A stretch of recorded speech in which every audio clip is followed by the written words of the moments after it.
নমস্কার বন্ধুরা, ঘোষবাড়ি কিচেনে আজকের আমি একটা নতুন রেসিপি নিয়ে এসেছি। আপনারা দেখুন, খুব সহজ পদ্ধতিতে আমি রেসিপিটা করব। কদমফুলি পিঠে। কদমফুলি পিঠেটা করতে গেলে কিভাবে করতে হয় সেটা আজকের আমি আপনাদের দেখিয়ে দেবো। আপনারা সহজ পদ্ধতিতে বাড়িতে এটা করবেন। প্রথম আমি নারকেলটা ফাটিয়ে নেব।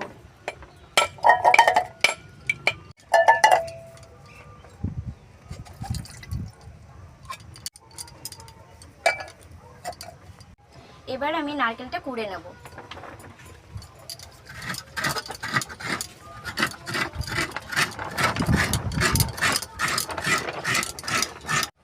বন্ধুরা, আমার নারকেল করা হয়ে গেছে। এবার আমি নারকেলের পুরটা বানিয়ে নেব।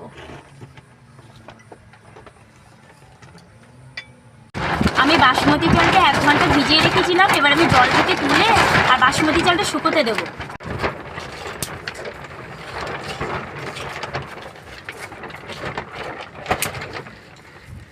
এবার নারকেলের পুরটা বানানোর জন্য আমি কড়ায় গুড় দিয়ে দেবো।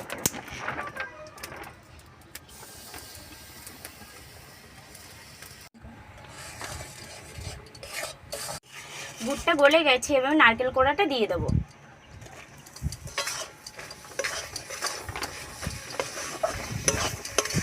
এলাচগুলো আমি গুঁড়ো করে রেখেছিলাম। এবার আমি নারকেল পুরের মধ্যে দিয়ে দেবো। নারকেলের পুরটা এমন করে বানাতে হবে যেন খুব একটা কড়া করে না ভাজা হয়। কড়া করে ভাজলে চিট হয়ে যাবে, ভালো লাগবে না খেতে। নারকেলের পুরটা বানানো হয়ে গেছে। এবার আমি নামিয়ে নেব। কড়াইয়ে আমি পরিমাণ মতো 1 বাটি জল দেব। বন্ধুরা, এবার আমি জলের সাথে 1 বাটি আতপ চালের গুঁড়ো দেবো। শুধু আতপ চালের গুঁড়ো দিয়ে আমি কদমফুলি পিঠেটা করব না, কারণ শুধু আতপ চালের গুঁড়ো দিয়ে করলে পিঠেটা কিছুক্ষণ নরম থাকবে, তারপরে শক্ত হয়ে যাবে। সেই জন্য আমি ময়দা সুজি দিয়ে এই পিঠেটা করব। ঠিক আছে। এর সাথে আমি 3 চামচ ময়দা দিলাম, 2 চামচ সুজি দিলাম, গুঁড়ো করে রাখা চিনিও 2 চামচ আমি দিয়ে দেবো। এইভাবে ডোটা ভালো করে নিতে হবে। ডোটা আমার কমপ্লিট করা হয়ে গেছে। এবার আমি ডোটা নামিয়ে নিলাম। বন্ধুরা, আমি পরিমাণ মতো গুঁড়ো দুধ নিয়েছি। এই গুঁড়ো দুধটাই ডোটার সাথে আমি মিশিয়ে নেব।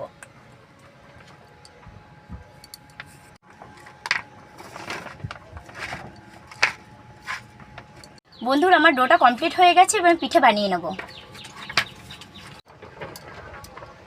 এইভাবে গোল করে নিতে হবে, নিয়ে ছোট্ট বাটির মতো করে নিতে হবে।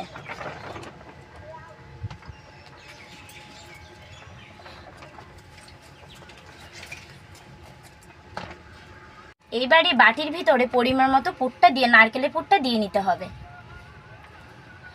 দিয়ে এর উপরে এইভাবে চেপে চেপে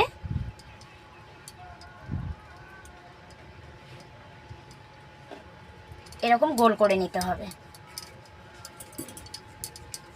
প্রত্যেকটা পিঠে এইভাবে তৈরি করে নিতে হবে।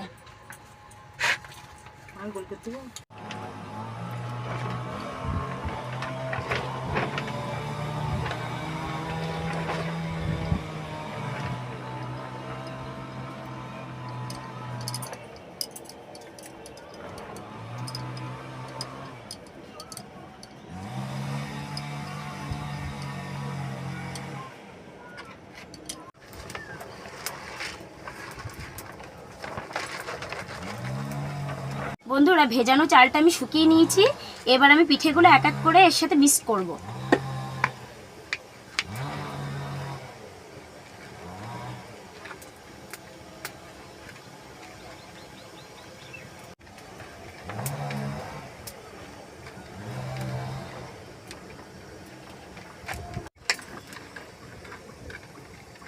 প্রত্যেকটা পিঠের গায়ে এইভাবে আমি চাল জড়িয়ে নেব।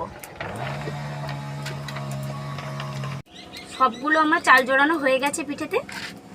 দেখুন বন্ধুরা, এই ছিদ্রযুক্ত পিঠের বাসনটা আমি নিয়েছি। এর ওপরেই আজকে আমি কদমফুলি পিঠেটা করব।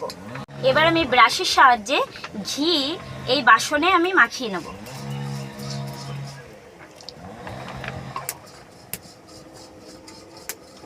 কড়ায় অল্প পরিমাণে জল দিয়েছি, জলটা গরমও হয়ে গেছে। এবার আমি এই বাসনটাই কড়ার উপরে বসিয়ে দেব। এক এক করে পিঠেগুলো আমি বসিয়ে দেবো এর উপরে।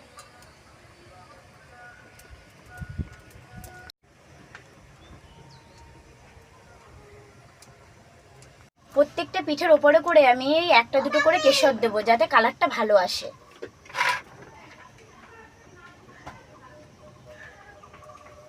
প্রত্যেকটা পিঠের ওপরে আমার কেশর বসানো হয়ে গেছে। এবার আমি ঢাকনাটা দিয়ে 15 মিনিট ভাপ দিয়ে নেব।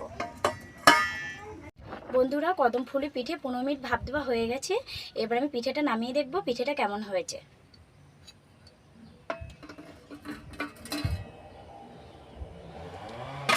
দেখুন বন্ধুরা, পিঠেটা কত সুন্দর হয়েছে।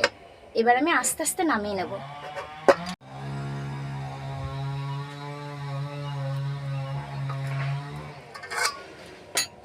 বন্ধুরা, 5 মিনিট আমি একটু ঠান্ডা করতে দেবো, তারপরে আমি একটা পাত্রে রেখে দেবো। ঠান্ডা হয়ে গেছে, এবার আমি এই পাত্রে রাখবো। দেখুন বন্ধুরা, কত সুন্দর হয়েছে কদম ফুলি পিঠে।